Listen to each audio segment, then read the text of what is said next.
पुसून घ्यायची। त्यात ह्या प्रकारे फोडी करून त्यामध्ये 1 चमचा मोहरी टाकून चांगलं तडतडून द्यायचं। आता त्यामध्ये 1 चमचा हळद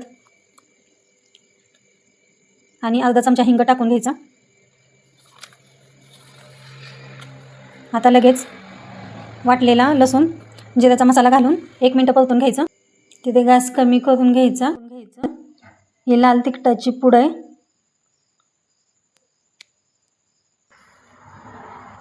फोडी टाकून 5 मिनिटं चांगलं परतून घ्यायचं।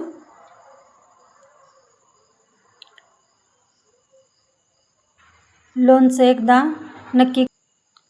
आणि जर व्हिडिओ माझे आवडत असतील तर व्हिडिओला लाईक करा, शेअर करा आणि सबस्क्राईब करायला विसरू नका। मीठ टाकून घ्यायचं। मीठ टाकून एकदा चांगलं मिक्स करून घ्या। पूर्ण व्हिडिओ आपल्या चॅनेलला आहे, नक्की जाऊन बघा।